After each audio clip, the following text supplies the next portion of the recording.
150 ಎಕರೆ ಜಮೀನು ಯಾರೋ ಖಾಸಗಿಯವರ ಪಾಲಾಗಬಾರ್ದು. ಅದು ನಮ್ಮ ಜಿಲ್ಲೆಯ ಬಡವರಿಗೋಸ್ಕರ, ಕೂಲಿಕಾರರಿಗೋಸ್ಕರ, ರೈತರಿಗೋಸ್ಕರ ಇರುವಂತಹ ಆಸ್ಪತ್ರೆ. ಆ ಆಸ್ಪತ್ರೆಯಲ್ಲಿ ಒಂದು ಸರ್ಕಾರಿ ವೈದ್ಯಕೀಯ ಕಾಲೇಜನ್ನು ಪ್ರಾರಂಭಿಸಬೇಕು. ಅದು ಜಿಲ್ಲೆಯ ಜನಗಳಿಗೆ ಸೇವೆ ಕೊಡಲಿಕ್ಕೆ ಉಪಯುಕ್ತ ಆಗಬೇಕು. ಯಾರೋ ಖಾಸಗಿಯವರಿಗೆ ಅದು ಹೋಗ್ಕೂಡದು ಅನ್ನುವಂಥ ಒಂದೇ ಒಂದು ಬೇಡಿಕೆ ಇಟ್ಕೊಂಡು ನಾವು ಇವತ್ತ ಈ ಹೋರಾಟವನ್ನು ಪ್ರಾರಂಭಿಸಿದ್ದೀವಿ.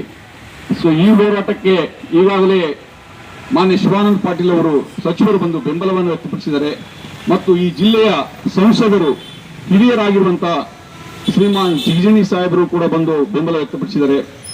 ಹಾಗೇನೆ ನಿನ್ನೆ ವಿಜುಗೌಡ ಪಾಟೀಲ್ ಅವರು ಬಂದು ಬೆಂಬಲವನ್ನು ವ್ಯಕ್ತಪಡಿಸಿದ್ದಾರೆ.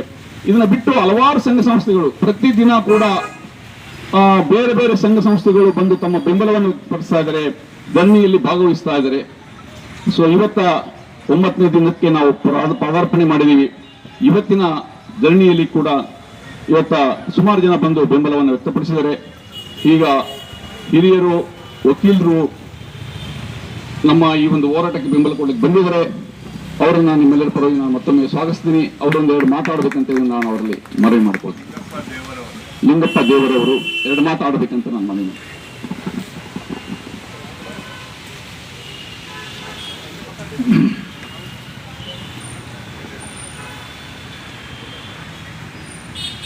ಬಿಜಾಪುರ ಜಿಲ್ಲೆಗೆ ಹೊಸದಾಗಿ ವೈದ್ಯಕೀಯ ಕಾಲೇಜನ್ನು ಸ್ಥಾಪನೆ ಮಾಡಲಿಕ್ಕೆ ಅನುಮತಿ ಕೊಟ್ಟಿರ್ತಕ್ಕಂಥ PPP ಪ್ರೈವೇಟ್ ಮತ್ತು ಪಬ್ಲಿಕ್ ಎರಡೂ ಸಹಯೋಗದಲ್ಲಿ ಕೊಡುವ ಉದ್ದೇಶ ಏನಿದೆಯೋ, ಹಿನ್ನೆಲೆ ಏನಿದೆಯೋ ಒಂದು ಕಡೆ ಆದರೆ ಅವರ ದುರುದ್ದೇಶ ಸರ್ಕಾರಿ ಆಸ್ತಿಯನ್ನು ಕಬಳಿಸಬೇಕು ಅಂತಕ್ಕಂಥ ವಿಚಾರನೆ ಮುಖ್ಯವಾಗಿ ಇದರಲ್ಲಿ ಕಂಡು ಬರ್ತಕ್ಕಂಥದ್ದು. ಈಗಾಗಲೇ ಬಿಜಾಪುರದಲ್ಲಿ 2 ಮೆಡಿಕಲ್ ಕಾಲೇಜುಗಳು. ಈ 2 ಮೆಡಿಕಲ್ ಕಾಲೇಜುಗಳು ಬಹಳ ವರ್ಷ, ಸುಮಾರು 30-40 ವರ್ಷ ಆಯ್ತು. 80ನೇ ಇಸ್ವಿಯಿಂದ ಒಂದು ಕಾಲೇಜ್ ಪಡೆದಾಗ ನಂತರ BLD ಅವರು ನಂತರ ಅವರಿಗೆ ಕೋರ್ಟ್ ಹೋಗಿ ಅವ್ರು ತಗೊಂಡ್ರು. ಇಂಥ ಸಂದರ್ಭದಲ್ಲಿ ಇಲ್ಲಿ ಸ್ಥಳೀಯ ರಾಜಕೀಯ ಮುಖಂಡರು ಕೂಡ ಮುತುವರ್ಜಿ ವಹಿಸಿ ಬಿಜಾಪುರಕ್ಕೊಂದು ಒಳ್ಳೆಯ ಸರ್ಕಾರಿ ಆಸ್ಪತ್ರೆಯನ್ನು ಕೂಡ ತಂದಿದ್ದಾರೆ. ಸುತ್ತಮುತ್ತ 2-3-4 ಜಿಲ್ಲೆ ಒಳಗೆ ಅಂಥ ಒಂದು ದೊಡ್ಡ ಸರ್ಕಾರಿ ಆಸ್ಪತ್ರೆ ಇಲ್ಲ ಅಂತ ಹೇಳಿ ನಾನು ಹೇಳ ಬಯಸ್ತೇನೆ. ಧಾರವಾಡದಲ್ಲಿ ಇಲ್ಲ, KMC ಹುಬ್ಬಳ್ಳಿನಲ್ಲಿ ಆ ವಿಷಯ ಬೇರೆ. ಬೆಳಗಾವದಲ್ಲಿ ಮೆಡಿಕಲ್ ಕಾಲೇಜ್ ಅಟ್ಯಾಚ್ ಮಾಡಿಬಿಟ್ಟಾರ, ಅದು ಕೂಡ ಚಿಕ್ಕದೇ. ನಿಮ್ಮ ಮುಂದೆ ಅದು ಅರ್ಧ ಸಿಕ್ಕಲ್ಲ. ಗುಲ್ಬರ್ಗ, ರಾಯಚೂರೆಲ್ಲ ನೋಡಿದ್ದೀನಿ ನಾನು. ಇಲ್ಲಿ ಒಳ್ಳೆಯ ಸುಸಜ್ಜಿತ ಆಸ್ಪತ್ರೆ ಅದ. ಬಟ್ ಏರಿಯಾನು ಕೂಡ ಅವಾಗೇನೋ ಬಹಳ ಕಡಿಮೆ ಬೆಲೆ ಇರ್ತಕ್ಕ ಜಮೀನುಗಳು ಪಡ್ಕೊಂಡಾರ. ಇಲ್ಲಿ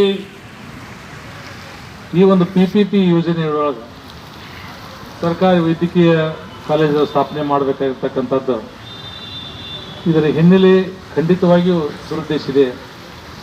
ಅದು ಆಗಬಾರ್ದು ಮತ್ತು ಸರ್ಕಾರಿ ಜಮೀನನ್ನು ಕಬಳಿಸಲಿಕ್ಕೆ ಕೊಡಬಾರ್ದು. ಅವ್ರು ಏನಾದರೂ ಖಾಸಗಿ ಸಹಭಾಗಿತ್ವ ಮಾಡ್ತಕ್ಕಂಥದ್ದು ಇದ್ರೆ ನಾವು ಸ್ವಂತ ಜಮೀನು ತೆಗೆದುಕೊಂಡು ಮಾಡಬಹುದು ಅಂತ. ಬೇಕಾದಷ್ಟು ಜಮೀನು ಬಿಜಾಪುರದಾಗ ಸಿಗ್ತದೆ. ಇಲ್ಲಿಂದ 10-20 ಕಿಲೋಮೀಟರ್ ದೂರ ಹೋದ್ರೆ ಬೇಕಾದಷ್ಟು ಜಮೀನು ಸಿಗ್ತಾವ, ಯೋಗ್ಯ ಬೆಲೆಗೂ ಸಿಗ್ತಾವ. ಬೆಂಗಳೂರಲ್ಲಿ ಕೋಟಿಗಟ್ಟಲೆ ಕೊಡ್ತಕ್ಕಂಥ ಅವಶ್ಯಕತೆ ಇಲ್ಲ, ತಕ್ಷ ಕೊಟ್ಟ ಸಾಕು. ಅಂಥ ಒಂದು ಅನುಕೂಲತೆ ಇರತಕ್ಕಂಥ ಸ್ಥಳಕ್ಕೆ, ಈಗ ನೀರಿನ ಅನುಕೂಲದ ಬಿಜಾಪುರ, ಅದಕ್ಕೆ ಇಲ್ಲಿ ಈಗ ಏನಾಗಿದೆ ಅಂತಂದ್ರೆ ನಿಮ್ಮ ಹೋರಾಟ ನಿಜವಾಗಿ ನಾನು ನಿಮ್ಮನ್ನ ಎಷ್ಟನ್ನು ಅಭಿನಂದಿಸಿದ್ರು ಕಡಿಮೆ. ಬೆಂಬಲ ಕೊಡುವಂತ ಆಯ್ತು,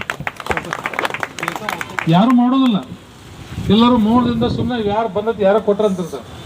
ಈ ವಿಷಯವನ್ನು ಗಮನಿಸಿ ಅದನ್ನು ತೆಗೆದುಕೊಂಡು ನೀವು ಅದಕ್ಕೆ ಈ ಊರಿಗೆ ಮುಂದೆ ಅನ್ಯಾಯ ಆಗಬಾರ್ದು ಮತ್ತು ಈ ಊರಿಗೆ ಸಾರ್ವಜನಿಕ ಆಸ್ಪತ್ರೆ ಉಳಿಬೇಕು ಮತ್ತು ಸರ್ಕಾರಿ ಜಮೀನು ಉಳಿಬೇಕು ಅಂತಕ್ಕಂಥ ವಿಚಾರ ಇಟ್ಕೊಂಡು ನೀವು ಮುಂದೆ ಮಾಡಕತ್ತೇನೆ. ನಾವು ಬರೇ ಭಾಷಣದಿಂದ ಅಟ್ಟ ನಾವು ನಿಮಗೆ ಬೆಂಬಲ ಕೊಡೋದಲ್ಲ, ಎಲ್ಲ ರೀತಿಯಿಂದ ಬೆಂಬಲ ಕೊಡಬೇಕು ಅಂತಕ್ಕಂಥ ವಿಚಾರ ಹೇಳಬೇಕು.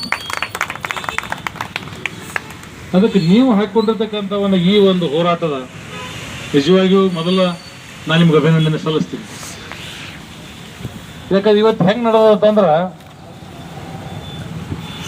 ನಮ್ಮ ದೇಶದೊಳಗ ಎಲ್ಲ ಇವತ್ತಿನ ಏರ್ಪೋರ್ಟ್ಗಳು ಸರ್ಕಾರವ ಅದರ ಸಹವಾಗಿತ್ತು ಇಲ್ಲ ಹೆಸರಿನಲ್ಲಿ ಖಾಸಗಿ ಇವತ್ತು ಕೊಡ್ಲಿಕ್ಕೆ.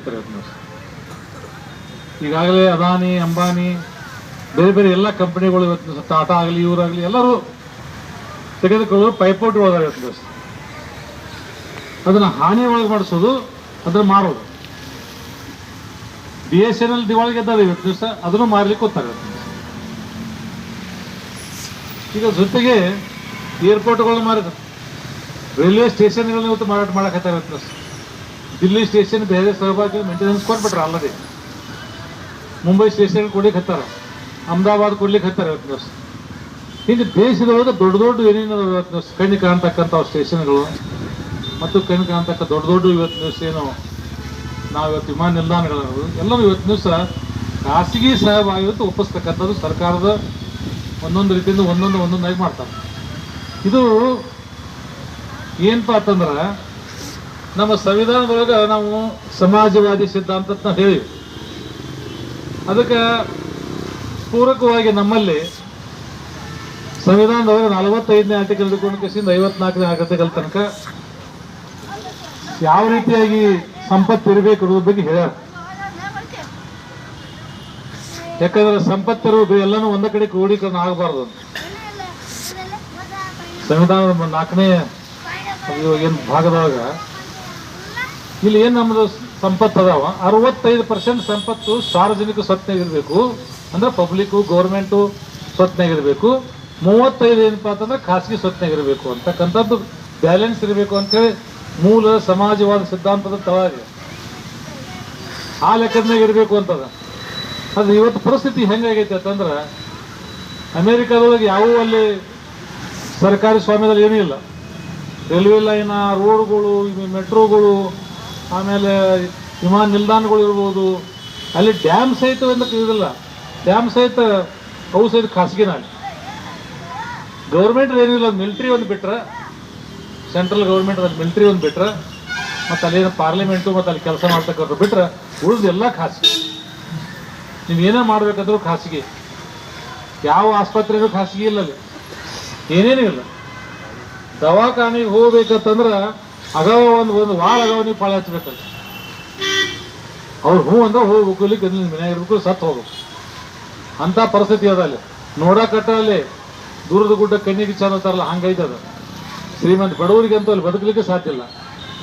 ಅಂಥ ಪರಿಸ್ಥಿತಿ ಇಲ್ಲಿ ದೇಶದಾಗ ನಮ್ಮಲ್ಲಿ ನಿರ್ಮಾಣ ಆದ್ರೆ ನಮ್ಮ ಪರಿಸ್ಥಿತಿ ಏನಾಕೈತಿ? ಇವತ್ತು 130-140 ಕೋಟಿ ಜನಸಂಖ್ಯೆ ಇರ್ತಕ್ಕಂಥ ದೇಶದಾಗ ನಾವು ಏನಾರೇ ಇಂಥ ಒಂದು ಸಹಭಾಗಿತ್ವ ಅಂತ ಬಂದು ಸೇರ್ತಕ್ಕಂಥವ್ರು ಮೊದಲು ಸಹಭಾಗಿತ್ವ ಅನ್ನೋದು, ಇವು ನಂತರ ಖಾಸಗಿತ್ತು, ಸರ್ಕಾರದ ನೀಗಂಗ ಇಲ್ಲ.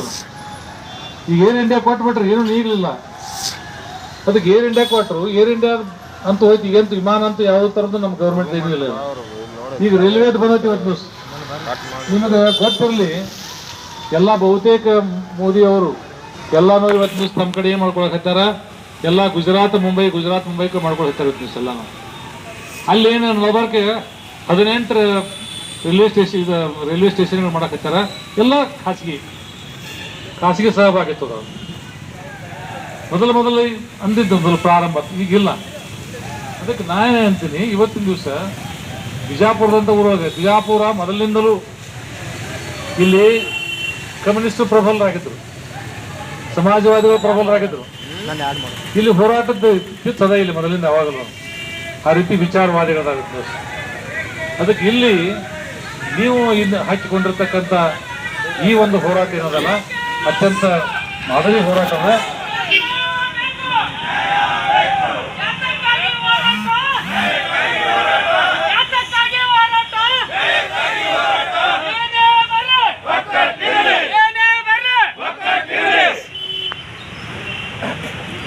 ಈ ಒಂದು ಮೆಡಿಕಲ್ ಕಾಲೇಜ್ ಸ್ಥಾಪನಾ ಸಮಿತಿ ವತಿಯಿಂದ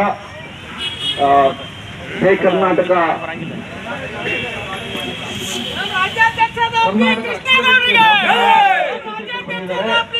ಅವರೆಲ್ಲರನ್ನ ಕೂಡ ನಾನು ವೇದಿಕೆಗೆ ಸ್ವಾಗತ ಮಾಡ್ತಾ ಇದ್ದೀನಿ ನಮ್ಮ ಹೋರಾಟ ಸಮಿತಿ ವತಿಯಿಂದ.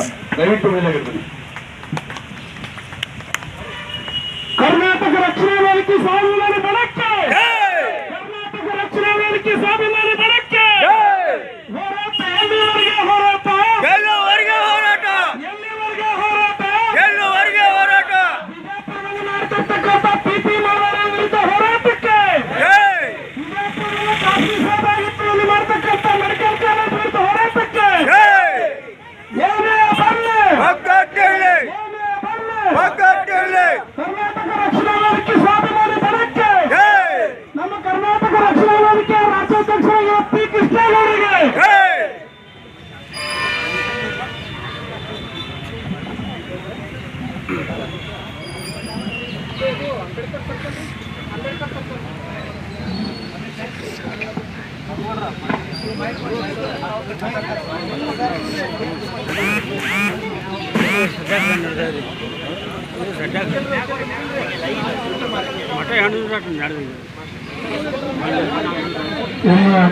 ಕರ್ನಾಟಕ ರಕ್ಷಣಾ ವೇದಿಕೆಯ ಎಲ್ಲ ಬಂಧುಗಳಿಗೆ ಹೃತ್ಪೂರ್ವಕವಾದಂತಹ ಸ್ವಾಗತವನ್ನು ಬಯಸಿದ ವೇದಿಕೆ ಪರವಾಗಿ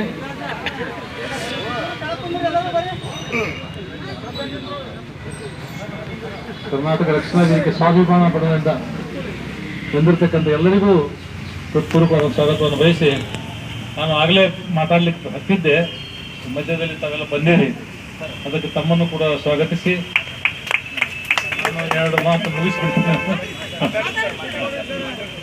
ಅದಕ್ಕೆ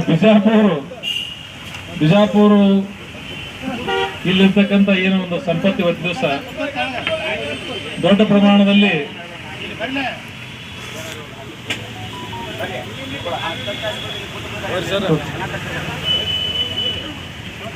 ಇವತ್ತೇನು ಈ ಖಾಸಗಿ ಮತ್ತು ಸಾರ್ವಜನಿಕ ಸಹಯೋಗದಲ್ಲಿ ಮಾಡ್ಲಿಕ್ಕೆ ಹೊರಟಿರ್ತಕ್ಕಂಥ ಸರ್ಕಾರದ ಒಂದು ಯೋಜನೆ ಏನದ, ಇದರಲ್ಲಿ ಒಂದು ಹುನ್ನಾರ ಅದ.